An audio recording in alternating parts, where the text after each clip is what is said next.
History remembers victories. It remembers discoveries. But what history often forgets is everything that happened in between. The days when nobody knew if they would survive. The moments when rescue seemed impossible. The nights when giving up would have been easier. 4 stories, 4 impossible situations, 4 extraordinary survivors. This is the other side of normal.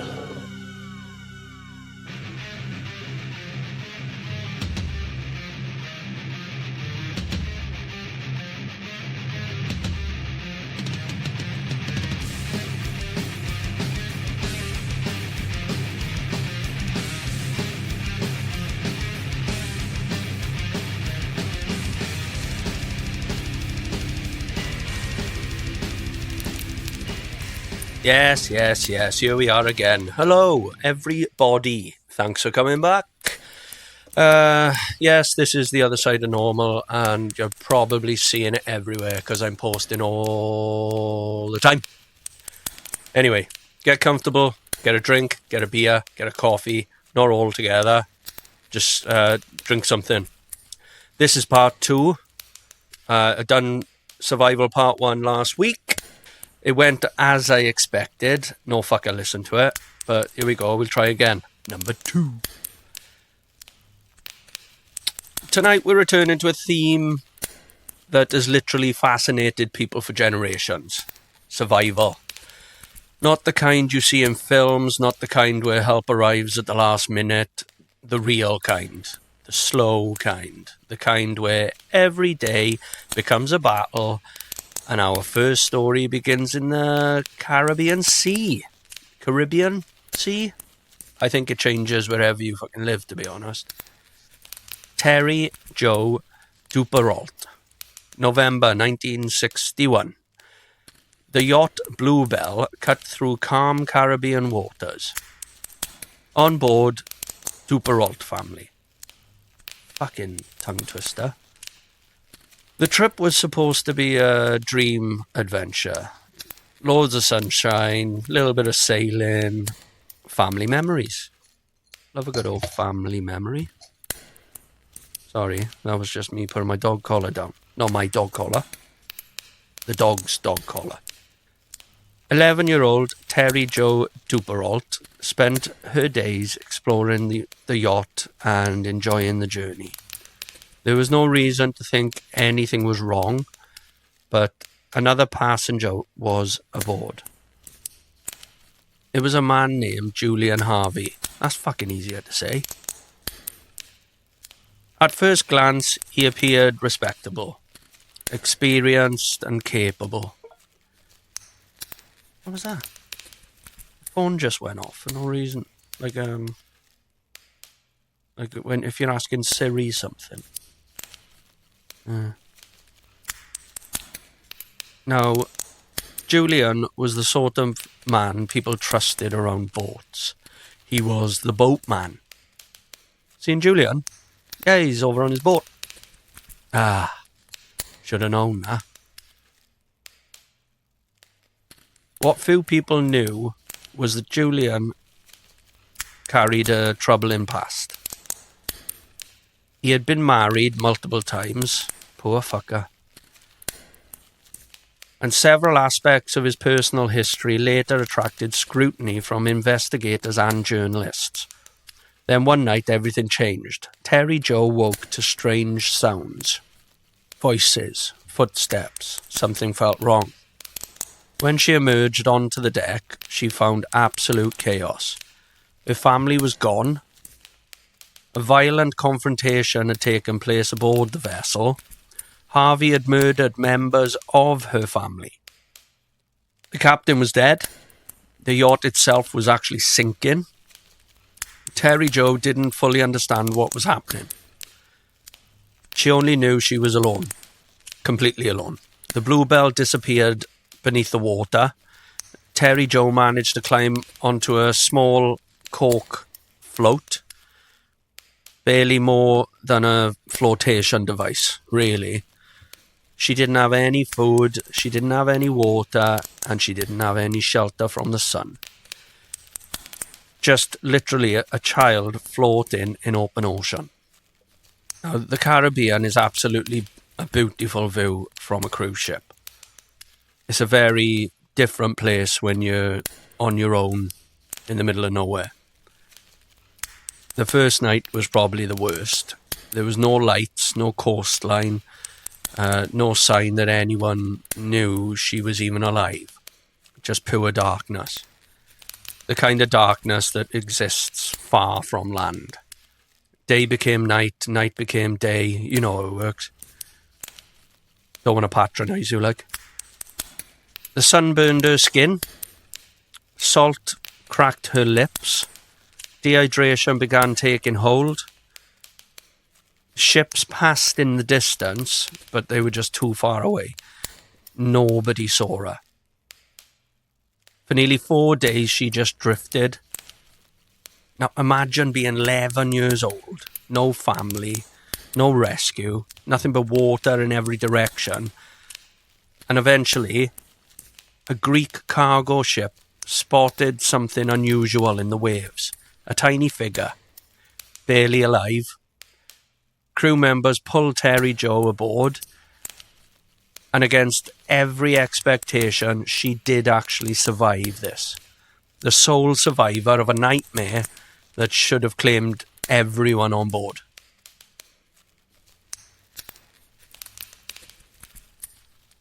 Ada Blackjack. Now, Ada Blackjack wasn't an explorer. She just had a fucking cool name. She wasn't an adventurer. She wasn't searching for fame. She was simply trying to earn money.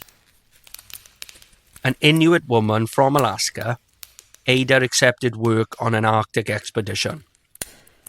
She was hired primarily as a seamstress and a cook. Her role was relatively straightforward. Prepare meals, assist around the camp, earn wages. Simple. The expedition's goal was ambitious, and several explorers intended to establish a settlement on Wrangel Island in the Arctic Ocean, a remote, frozen wilderness, hundreds of miles from help. At first, things went reasonably well, then suddenly became scarce. The weather worsened. Game became difficult to hunt. The Arctic began reminding everyone who was really in charge. Eventually, the situation became desperate. 3 members of the expedition decided to leave the camp and seek help. They disappeared into the frozen wilderness and obviously never came back. That left Ada behind with one remaining expedition member, Lorne Knight. And Knight was dying. Too weak to hunt, work, or survive without assistance. Now, Ada suddenly found herself responsible for everything. She hunted, she maintained the camp, cared for Knight, tried to keep herself alive. Outside the hut stretched endless Arctic emptiness. Temperatures dropped far below freezing. Storms battered the island and polar bears wandered nearby. And months passed. Then tragedy struck again. Knight died in June 1923. Now, Ada was completely alone. No companions or support and no one to speak to. That'll drive you insane on its own. Just not having anyone to talk to. It was just silent. Apart from the wind. 4 weeks she survived by herself. She learned to shoot more confidently, learned to trap animals for food, learned skills she had never expected to need. Every day became a routine of survival. Then finally, in August 1923, a rescue vessel arrived. The crew expected to find nobody alive. Instead, they found Ada, thin, exhausted but alive. Of all the expedition members who had set out hoping to make history, Ada Blackjack was the one who came home.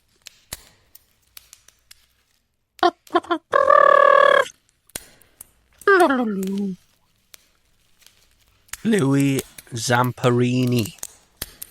Louis Zamperini had already lived an extraordinary life before the war. He competed in the 1936 Berlin Olympics, represented the United States, ran against some of the world's greatest athletes. Then World War II began. Louis joined the military. In May 1943, he boarded a B-24 bomber known as the Green Hornet. The aircraft was already notorious for mechanical problems. Unfortunately, the nickname proved accurate. During a rescue mission over the Pacific Ocean, the aircraft failed. The bomber crashed into the sea. Most aboard died instantly. Only 3 men survived: Louis Russell Phillips and Francis McNamara. Their lifeboats drifted into one of the largest oceans on Earth. Days passed, then weeks. Sharks circled constantly. Sometimes they bumped against the underside of the rafts during the night. Storms battered them. Fresh water became scarce, food became scarce, everything became scarce. At one point, Japanese aircraft spotted them and opened fire. Bullets punched into the water around them. The survivors rolled over the rafts and hid beneath them as machine gun rounds tore through the rubber. Even the middle of the Pacific wasn't isolated enough to avoid the danger. McNamara eventually died. Louis and Phillips continued drifting. 20 days, 30 days, 40 days. No rescue, no land in sight, no certainty that they would even survive. Then, after 47 days stranded at sea, land finally appeared on the horizon. Relief lasted only moments because the island belonged to Japan. The pair were captured almost immediately. What should have been a rescue became imprisonment. For Louis, survival was entering an entirely new chapter. They were taken prisoner and years passed. Louis endured beatings, starvation, humiliation, but he still survived. When the war finally ended, he came home. Many people never survive a plane crash. Many never survive weeks adrift at sea. Many never survive prisoner of war camps. Louis survived all of them. Legend. Now, the last story is something I remember hearing when I was a kid, and I was just fascinated by it. So I thought I'll stick it on the end because, in my opinion, is probably the most well-known, but also the most fascinating. I'll let you be the judge. The Andes Flight Disaster. October 13th, 1972. A Fairchild FH-227 aircraft carrying members of the Uruguayan rugby team, along with friends and family members, departed for Chile. The passengers were young, excited, looking forward to the trip. Many were really, really close friends. Some were family. None knew they were about to become part of history. As the aircraft crossed the Andes Mountains, weather conditions got really, really bad. Cloud covered the peaks. Visibility became difficult. Then disaster struck. The plane hit the mountain. One wing tore away. and then the other. The fuselage slammed into snow and ice before skidding across a glacier. Several passengers died instantly. Others died from injuries in the days that followed. The survivors found themselves stranded more than 11,000 feet above sea level. The landscape surrounding them looked like another planet. It was just snow, ice, mountains, nothing else. No trees or shelter, no obvious route home. Among the survivors was Duperrault. When he regained consciousness after the crash, he learned his mother had died. His sister Susanna had survived. For a while, that gave him hope. Then days later, she died from her injuries. Now, the mountains had taken almost everything from him. At first, the survivors believed rescue would arrive quickly. Why wouldn't it? A missing aircraft surely wouldn't be difficult to find. Then the days passed. Rescue aircraft searched overhead. The survivors watched and listened desperately. At times, they were certain they had been seen, but the white fuselage blended almost perfectly into the snow-covered mountains. The aircrafts just passed by again, and again. And the survivors remained invisible. Then came the moment many later described as the worst of the entire ordeal. Using a small transistor radio, they heard the news. The official search had been called off. Nobody was looking anymore. Now imagine hearing that. Imagine knowing the world had stopped searching while you were still alive. Some cried and some sat in silence. Others simply stared into the mountains. If they were going to survive, they would have to save themselves. But the food vanished really quickly. The crash had left only small amounts available, and soon the survivors faced a reality almost impossible to imagine: starvation. One by one, they made a decision that would define the story forever. Now, this is the part that sticks with people. Using the bodies of those who had already died, they found a way to stay alive. It wasn't a decision anybody wanted to make, but the mountains offered no alternatives. Then, as if conditions weren't already horrific enough, disaster struck again. An avalanche crashed into the fuselage during the night. Several more survivors died. Others became trapped beneath the snow. The group dug themselves free and continued surviving. Weeks passed, then months. The mountains seemed endless. Every day looked the same: snow, wind, cold, survival.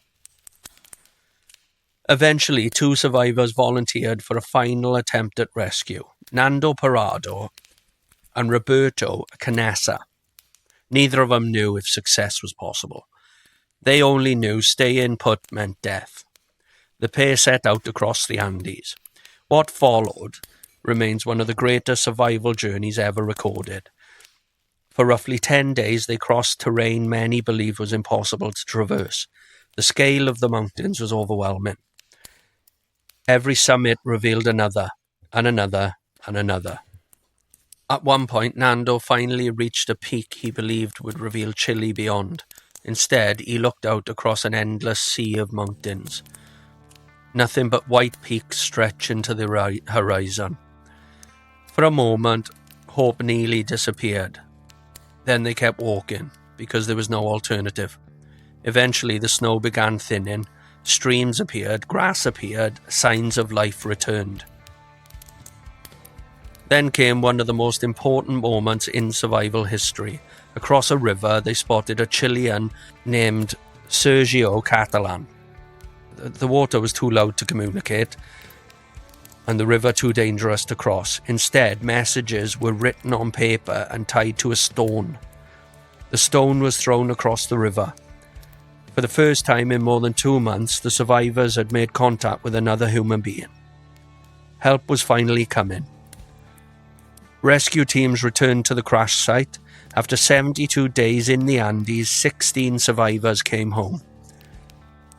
Most people know the story because of what happened on the mountain, the starvation, the avalanche, the impossible choices they had to make. But what truly saved them was something else. Eventually, somebody had to stand up, leave the relative safety of the fuselage, and walk into the unknown. Nando Parado later wrote that once they realised nobody was coming, the only option was to go out and find life themselves. And somehow they did. An 11-year-old girl alone in the ocean.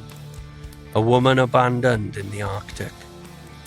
An Olympic athlete lost at sea. A group of survivors trapped in the Andes.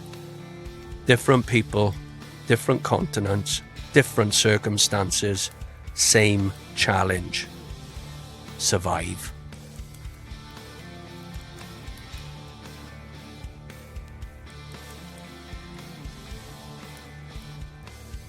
Sometimes the most extraordinary stories begin on the very worst days. Keep that in mind.